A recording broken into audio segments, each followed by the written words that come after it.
বাঙালি বিয়ে বাড়ি মানেই দই কাতলা তো অবশ্যই থাকবে। আর বাড়িতে যতই চেষ্টা করা হোক না কেন, বিয়ে বাড়ির মতো দই কাতলা ঠিক আসে না। আজ আপনাদের তাই বিয়ে বাড়ির স্বাদে দই কাতলা রেসিপিটি আমি দেখাবো। আপনি এই রেসিপিতে দেখানো ধাপগুলি অনুসরণ করে মাত্র আধ ঘন্টার মধ্যেই এই ঐতিহাসিক দই কাতলা রান্না করে নিতে পারবেন। এটি বানানোর জন্য আমাদের এখানে কয়েকটি উপকরণই মাত্র লাগবে।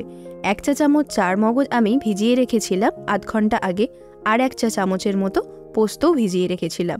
2টি পেঁয়াজকে এইভাবে পেস্ট করে নিয়েছি।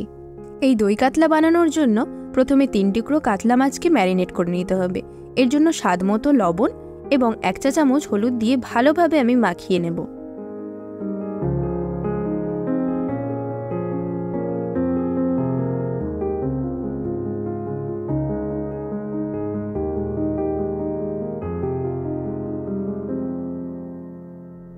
এবার মিক্সিতে ভিজিয়ে রাখা চার মগজ দিয়ে দিচ্ছি এবং ভিজিয়ে রাখা পোস্তটাও দিয়ে দিচ্ছি, আর তার সঙ্গে দিচ্ছি 3টে কাঁচা লঙ্কা দিয়ে একটা পেস্ট বানিয়ে নেব।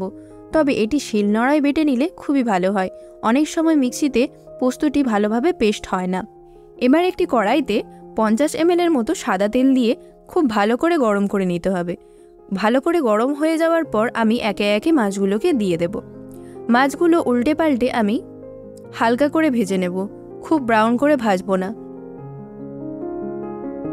মাছের গাটা সোনালি কালার হয়ে গেলেই আমি মাছগুলোকে তুলে নিচ্ছি।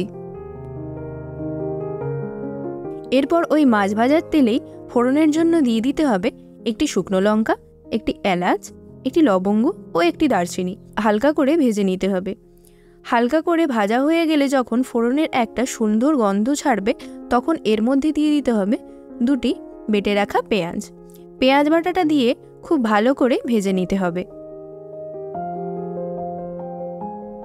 পেঁয়াজ ভালো করে ভাজা হয়ে গেলে ওতে 1 চামচ আদা রসুন বাটা দিয়ে দিতে হবে, দিয়ে কিছুক্ষণ নাড়িয়ে নিতে হবে। আলাদা করেও কাঁচা লঙ্কা বাটা দিতে পারেন, কিন্তু আমি পোস্ত আর চার মগজের সঙ্গে কাঁচা লঙ্কা বেটে রেখেছিলাম। এবার সেই পেস্টটা ওর মধ্যে দিয়ে দিচ্ছি। পেঁয়াজের সাথে মশলাটা খুব ভালো করে মিশিয়ে নিতে হবে। মিক্সি ধুয়ে সামান্য জল দিয়ে দিচ্ছি, নয়তো মশলাটি পুড়ে যাবে।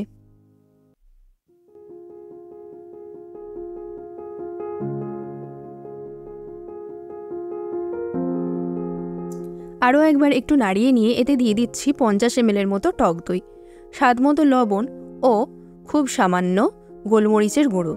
এখানে আমি শুকনো লঙ্কার গুঁড়ো ইউজ করছি না, যার জন্য এখানে গোলমরিচটা দিতেই হবে, নয়তো স্বাদটা ভালো আসবে না।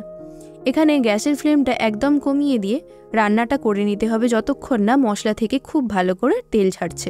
টক দই দেওয়ার পর হাতা দিয়ে খুব ভালো করে পুরো মশলাটা নাড়িয়ে নিতে হবে, আর তা না হলে দইটা ফেটে যাওয়ার সম্ভাবনা থাকে। দেখুন মশলাটি থেকে তেল ছাড়তে শুরু করেছে। এবার এর মধ্যে দিয়ে দিতে হবে পরিমাণ মতো জল। আমি এখানে 1 কাপ পরিমাণ জল দিচ্ছি। এবার ওতে 1 চা চামচ ধনে জিরের গুঁড়ো দিয়ে খুব ভালো করে মশলাটি নাড়িয়ে নিতে হবে। জলটা একটু ফুটে উঠলে ওর মধ্যে ভেজে রাখা মাছগুলো আমি দিয়ে দেব। এবার এই মাছটাকে আমি 5 থেকে 7 মিনিট ফুটতে দেব। মাঝে মাঝে এইভাবে নাড়িয়ে নিতে হবে, তা না হলে মাছগুলো নিচে ধরে নিতে পারে। এইভাবে 5-7 মিনিট পর রান্না করে নেওয়ার পর গ্রেভিটা যখন ঘন হয়ে আসবে, তখন গ্যাসের ফ্লেমটা আমি অফ করে দেব। গরম গরম ভাতের সঙ্গে সার্ভ করুন দই কাতলা, জাস্ট জমে যাবে।